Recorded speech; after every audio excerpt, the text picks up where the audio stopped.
اس کے لہجے میں بدتمیزی نہیں تھی، وہ بس پوچھ رہا تھا، وہ واقعی بس پوچھ ہی رہا تھا۔ چل نکل ادھر سے، آیا بڑے مامے کو آنکھ دکھاتا ہے، انہوں نے جھڑکا تھا۔ اماں اپنے بھائی سے کہے جھوٹ نہ بولے، میں نے آنکھیں نہیں دکھائی۔ بیٹے آپ باہر جاؤ، میں تھوڑی دیر میں آتی ہوں، پھر اس کو بھی کمپلیٹ کریں گے، اوکے؟ وہ نرمی سے بولی تھی۔ اوکے، اس نے خلاف معمول آزید نہیں کی تھی، خاموشی سے اٹھ کر چلا گیا تھا۔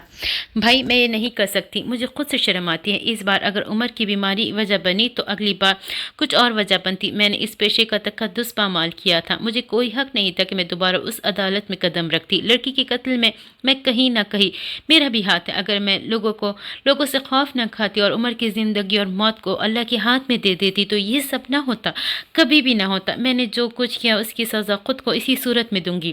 اللہ کو چھوڑ کر اس کی بندوں سے ڈرنے والوں کے ساتھ یہی ہوتا ہے، یہ میری سزا ہے، پلیز مجھے اس کو بھگتنے دے۔ ان کا لہجہ سادہ سا تھا۔ رحمان کے کندھے ڈھیلے پڑ گئے تھے۔ پھر کیا کرے گی تو پھنسے کہ گھر بیٹھے رہے گی؟ اب ان کا لہجہ فکر مند سا تھا۔ نفیسہ مسکرائی تھی۔ میں گھر بیٹھنے والیوں میں سے تو نہیں ہوں بھائی، جو گھر میں نے عمر اور اپنے لیے لیا تھا، کل اس کو بیچ آئی ہوں۔ اس کی جگہ میں نے ایک جم کے مالک سے بات کی، وہ اس جگہ کو بیچنے کے لیے راضی ہے۔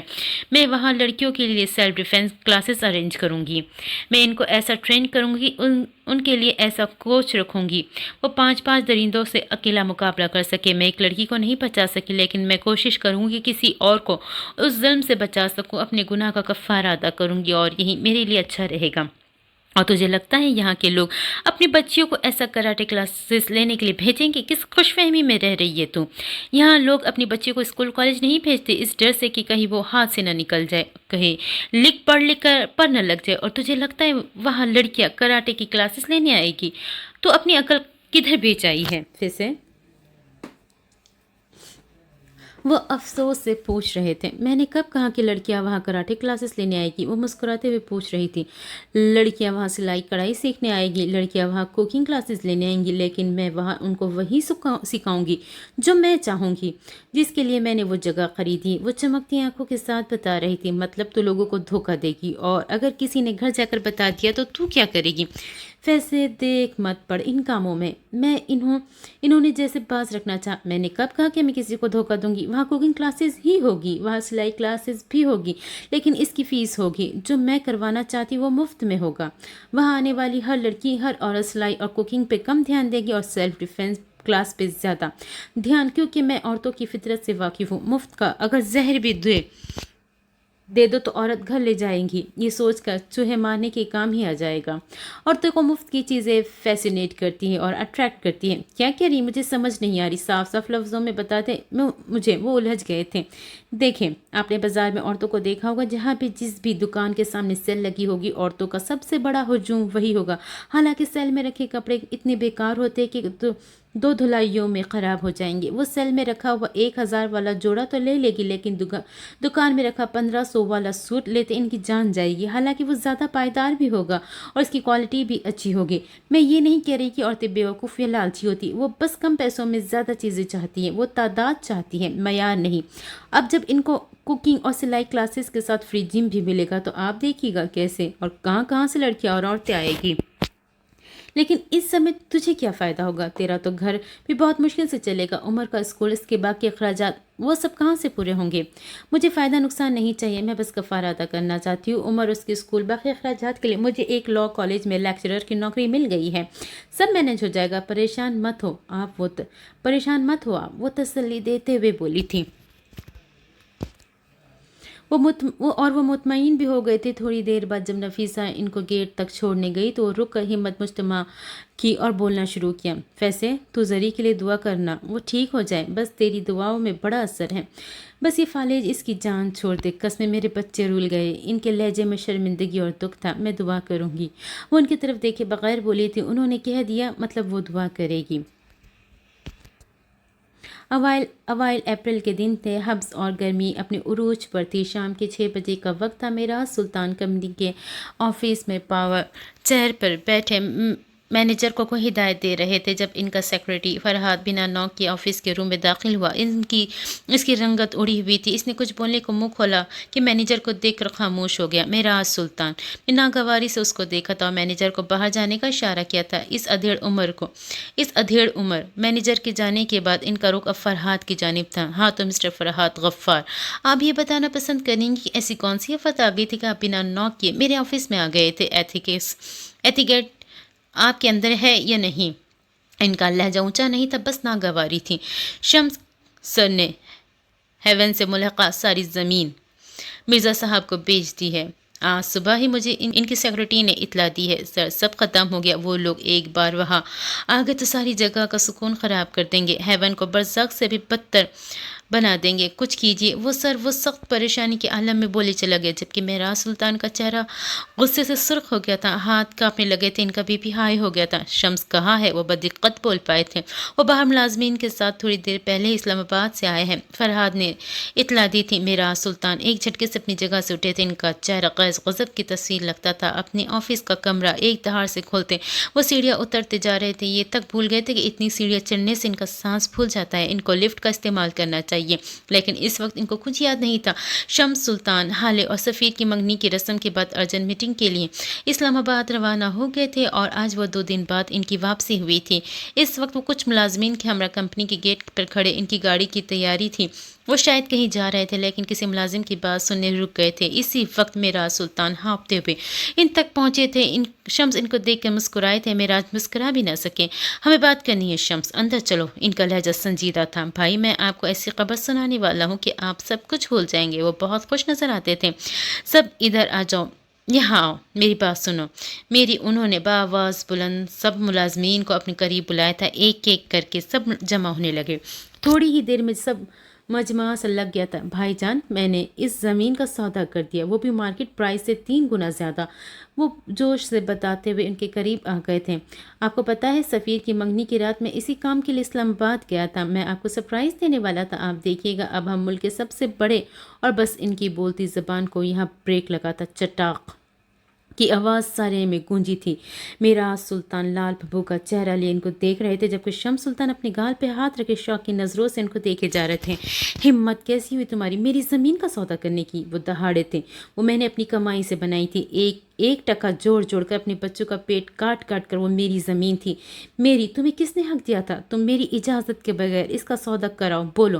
مارکیٹ سے 3 گنا پرائس پر بیچ آئے ہو نا؟ میں اس کو 1000 گنا زیادہ پرائس پر نہ بیچتا۔ لعنت ہو تم پہ شمس سلطان، لعنت! جس دن تم پیدا ہوئے تھے اس دن پہ لعنت ہو۔ ان کا چہرہ سرخ ہو گیا تھا، ماتھے پہ پورا جسم پسینے سے شرابور تھا، ان کا ہاتھ کانپ رہا تھا، ان کا پورا جسم کانپ رہا تھا، ان کا شوگر لیول ہائی ہونے لگا تھا۔ سارے ملازمین ان کو دیکھ رہے تھے، کچھ کی آنکھوں میں افسوس تھا، کچھ کی آنکھوں میں استہزاء، کچھ کی زبانیں مقفل تھی، کچھ کی زبانوں پہ تبصرے۔ شمس اب تک شوق تھے، ان کو اب تک یقین نہیں آتا تھا کہ یہ وہی ٹھنڈے اور نرم مزاج معراج سلطان ہے جو بڑی بڑی باتوں کو پی جاتے تھے، خاموش ہو جاتے تھے، صبر کر لیتے تھے، اور آج اتنی سی بات پہ سارے ملازمین کے سامنے اپنے چھوٹے بھائی پہ ہاتھ اٹھا لیا تھا۔ مجھے لگا آپ خوش ہوں گے، اتنے عرصے سے وہ زمین بکی نہیں، اور جب میں نے اس کا سودا کیا تو 3 گنا زیادہ۔ اس کے علاوہ وہ لوگ ہمیں اس زمین پہ بننے والے پروجیکٹ سے 10% دیں گے، اور اس معاہدے کی کوئی مدت نہیں، یہ ہمیشہ کے لیے ہے بھائی، ہماری نسلیں تک سنور جاتی۔ وہ شوق سے باہر آ چکے تھے، اب ان کی آواز میں افسوس تھا۔ وہ زمین اس لیے نہیں بکی کیونکہ میں خود نہیں بیچنا چاہتا تھا، مجھے اس کے لیے مارکیٹ پرائس سے 6% زیادہ کا پروپوزل آ چکا ہے، اور ہماری نسلوں کی بات کرتے ہو، دوسروں کی نسلیں بے گھر کر کے ہماری نسل خوش نہیں رہ سکتی۔ شمس، کسی کی خوشیوں کی قبر پر اپنا محل تعمیر کرو گے تو ڈھہ جاؤ گے، اسی محل سمیت وہ اولڈ ہوم کی زمین تھی۔ شمس، میں اگلے ہفتے وہاں کام شروع کروانے والا تھا، یہ تم نے کیا کر دیا؟ شمس، یہ تم نے کیا کر دیا؟ انہوں نے باقاعدہ اپنا سر پکڑ لیا تھا۔ ابھی شمس کچھ کہتے کہ معراج سلطان کی طبیعت خراب ہونے لگی تھی، ان کا سانس اٹک رہا تھا۔